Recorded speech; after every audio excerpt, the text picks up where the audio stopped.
Hello,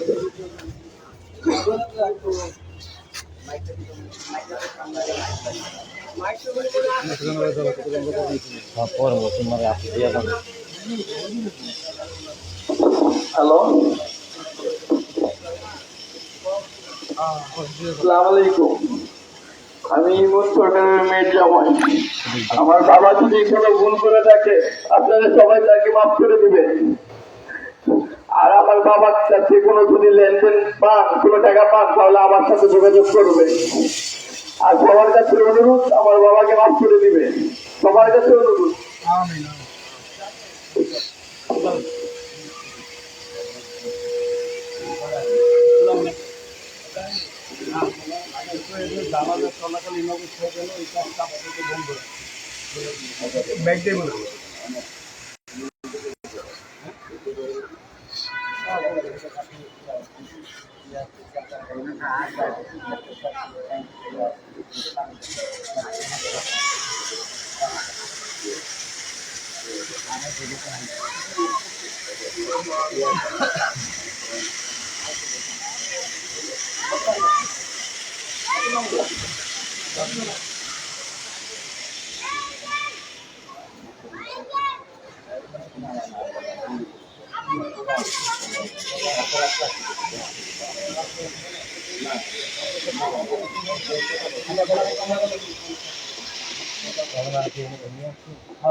মন্ত্রের কাছে মানুষরা আপনার সামনে আসার জন্য অনুরোধ করবেন, সেটা কথা বলা বললাম। প্রিয় এলাকাবাসী,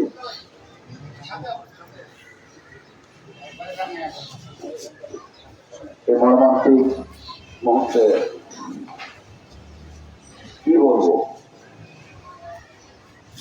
বলার বাসা নাই। তারপর আমি সবার কাছে আমার আসসালামু আলাইকুম।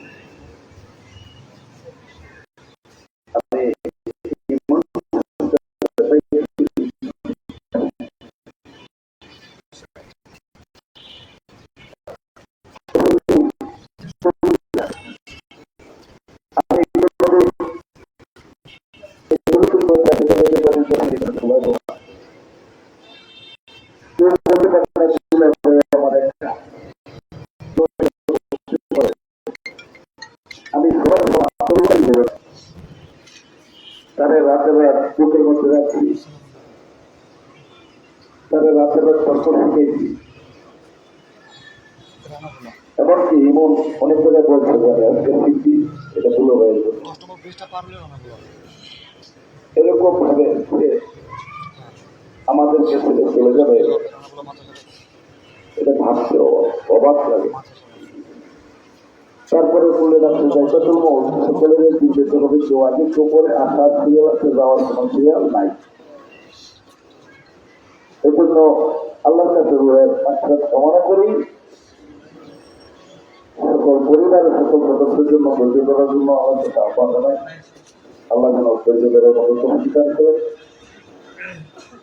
আর আপনারা যারা সমাবেত হয়েছেন, আমি আপনাদের কাছে কৃতজ্ঞ। এবং যদি কোনো ব্যক্তি কোনো পানাদানা থাকেন, তাহলে আমাদের সাথে যোগাযোগ করবেন। আর উনিও যদি কারো কাছে পায়, তাহলে সেইটা দেওয়ার চেষ্টা করবেন। আমি সকলের তরফ থেকে বা পরিবারের পক্ষ থেকে শুধু ইমন সরকার না, আমরাই পেয়ে চলে যাবো। হয়তো আমরা থাকার জন্য আসলে বিষয়টা আমরা চলে যাবো।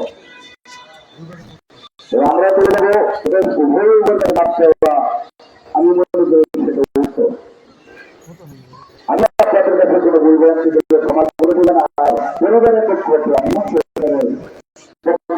আপনাদের কাছে ক্ষমাটা যদি ক্ষমা করে দেবেন। আমি তো জানি, তারপরেও বলতে হয়, আমি জানি ইমন সরকার ভুল করার মতো লোক নয়, শুধু পারিবারিক কোনো সমস্যা না হয়। তবে যাই হোক, তারপরে আমি আয়োজন করতে কথা বলার জন্য সুযোগ করে দিই। কারণ অনেকে অনেক দূর করে প্রতিক্রিয়া দিচ্ছেন, আমার তো অনেক দূরদর্শী, আমার থেকে অনেক বুদ্ধিমান, তারা কথা বলবে। আমি এ বলে বক্তব্য করতে চাই। আসসালামু আলাইকুম।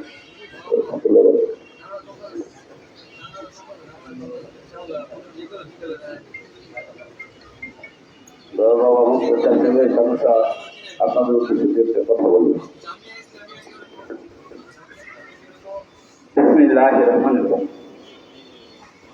উপস্থিত মুসল্লিয়ান ইকরাম, আজকে যে মাইয়াতের নামাজের জানাজার জন্য এখানে আমরা সমবেত হয়েছি, আপনারা এসেছেন কষ্ট করে, এখানে দাঁড়িয়ে আছেন। সকলের উদ্দেশ্যে আমি দু একটি কথা বলতে চাই। ইমন সরকার আমার একজন বন্ধু মানুষ, তরিকতি বন্ধু। উনি মূলত বন্ধুসুলভ আচরণ করতেন এবং একজন বন্ধু প্রতি মানুষ ছিলেন। আমি একজন ফিজিক্সের প্রফেসর হয়েও ওনার যে জ্ঞান গরিমা তার কাছে সবসময় দুর্বল ছিল। আমি ওনার কাছ থেকে অনেক কিছু জানতাম, শিখতাম। কারণ ওই যে উনি বলেছেন যে যাওয়ার কোনো সিরিয়াল নাই, আসার সিরিয়াল আছে, যেমন জানার শিক্ষারও কোনো শেষ নাই। ছোট বাচ্চাদের কাছ থেকে অনেক কিছু শিখা যায়। কিন্তু ইমন সরকার একজন জ্ঞানী গুণী মানুষ ছিল এবং উনি মানুষকে ভালোবাসতেন, ভালোবাসার দিকে জানতেন। এবং আজকে উনি দুনিয়া থেকে বিদায় নিয়ে চলে গেছেন। ওনার স্মৃতিচারণ করতে গেলে আমার কয়েকদিনেও শেষ হবে না, ফুরাবে না। ওনার সাথে আমার বিশাল ইতিহাস, জীবনের অনেক বিশাল ইতিহাস, দীর্ঘদিনের একটা সম্পর্ক।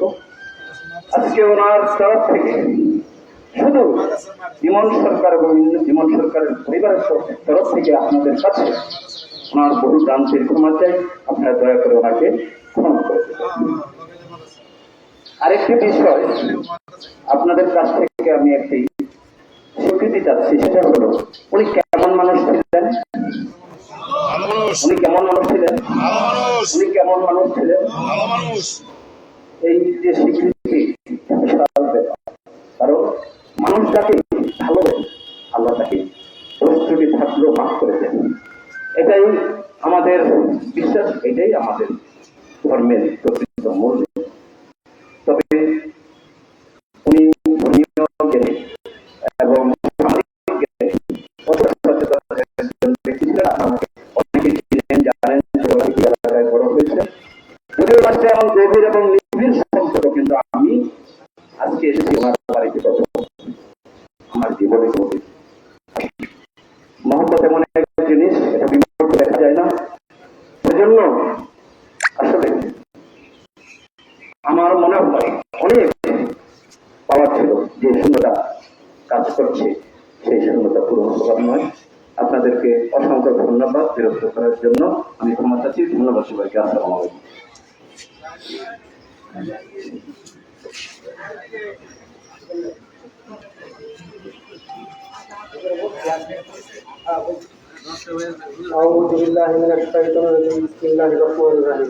আসসালামু আলাইকুম ওয়া রাহমাতুল্লাহি ওয়া বারাকাতুহু।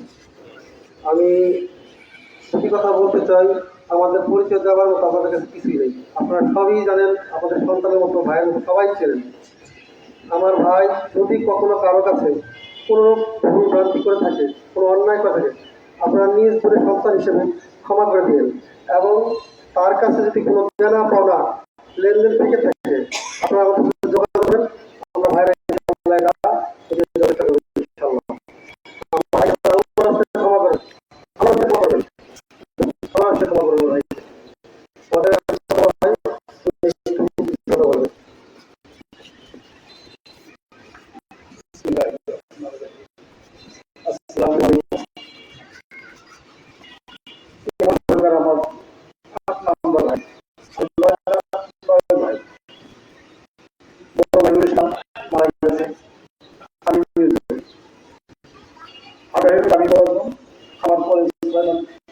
সিরিয়ালের পরে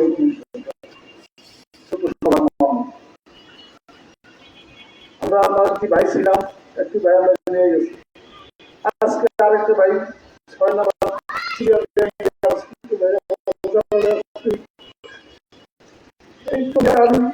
বলেছিলাম। অনেকে হয়তো পুরান যারা তারা আমাকে চেনে, নতুন যারা কেউ আমাকে চেনে না করে ঘুরে আসে।